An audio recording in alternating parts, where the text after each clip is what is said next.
So as promised, I'm going to give you my strategies for weight loss. This is the same thing I talk to my patients about in the room. So you're getting the good stuff. And before I get into the strategies, I'm going to talk about basic strategies and then my black belt strategies for weight loss because it's more than halfway through January and I think you can do this.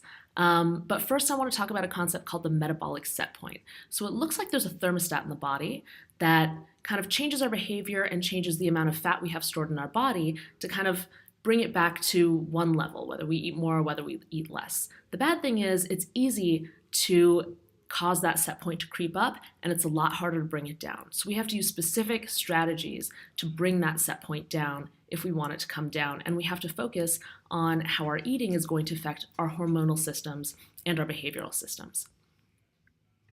So here are some basic strategies for weight loss, things you should be doing if you're trying to lose weight by some other mechanism. First, increase your protein intake. It'll keep you fuller longer, and it causes something called thermogenesis, where you produce more heat. Calories are a measure of heat. So if you're throwing off more heat every day, you're throwing off more calories every day. If you aim for 30 grams at breakfast, 30 grams is a lot. 2 eggs is 14 grams. So this is 2 eggs and a piece of meat, or a smoothie and 2 eggs. But if you aim for 30 grams at breakfast, that's an ideal amount for weight loss. You can go dairy-free and you might lose some weight. Dairy can be good for you if it's full fat and grass-fed, but it spikes insulin, so it works against you for weight loss. And then some of the simple strategies I talked about last week to simplify your foods, to use gentler cooking methods, to make your foods less calorically dense, so foods with more water in them like salmon and vegetables have less calories per gram than nuts, right? A handful of nuts kind of hits you hard calorically. And you can avoid addictive tasty foods like nuts, things that are heavily salted.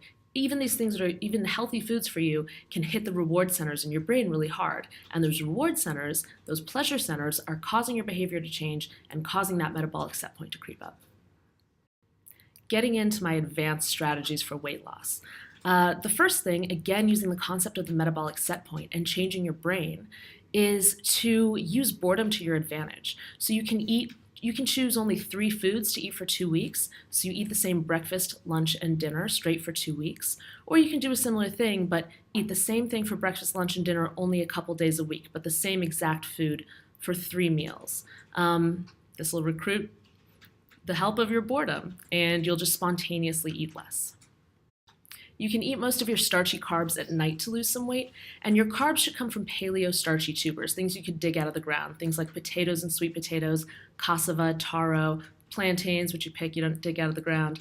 But eating them at night will help you lose a little weight by producing those same hormones that we were talking about. You can try intermittent fasting or alternate day fasting. There's been a lot of talk about fasting, and I'm going to do a completely separate post just about fasting at some point.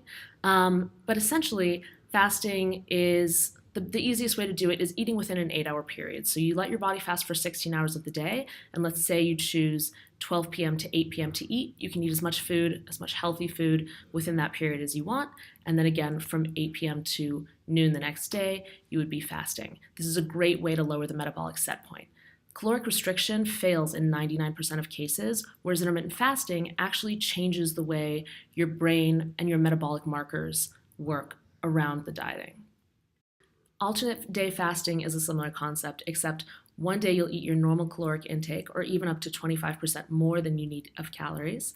And the next day you'll fast. And by a fast, sometimes it can mean eating only about 500 calories, a severely calorically restricted diet, or it can mean eating 1 meal a day and giving your body a lot of hours to fast.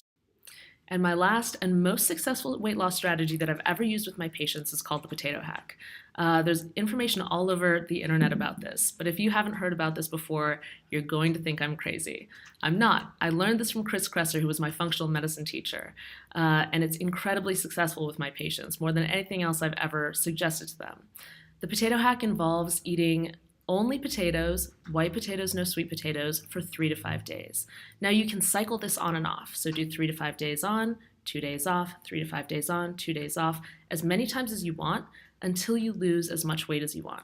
You aim for about 2 to 5 pounds of potatoes per day. You can cook them any way you want, but don't put extra calories on them, especially extra calories like butter, No sour cream, no bacon bits, obviously. You can use salt and spices, but if you minimize the salt and spices, again, you're recruiting the help of boredom to help you spontaneously cut down your caloric intake.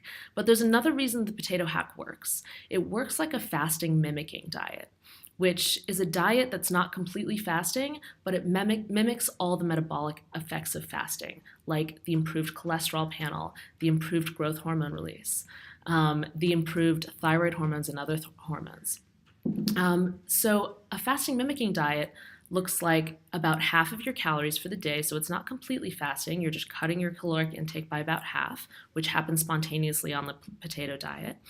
And you drastically shift your macronutrient ratios. So you cut protein down really low and you cut fat down really low, and you eat mostly carbohydrates, starchy carbs. So the potato hack works as a fasting mimicking diet. It's important that you only do light activity while you're doing the potato hack, like walking, yoga. Any high intensity cardio or even heavy lifting could derail your thyroid or cause an increase in stress hormones, which you don't want. Stress hormones put fat onto the belly.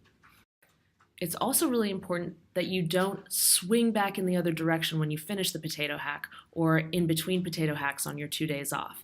It's important to just go back to a healthy, hopefully paleo type or paleo framework of diet. That's all I have for you right now, but you can expect a longer post in the future about fasting diets, fasting mimicking diets, alternate day fasting diets, and more instructions on the potato hack. I hope you lose weight. It's one of the most important things that most people in America can do for their health. And let me know if you have any questions.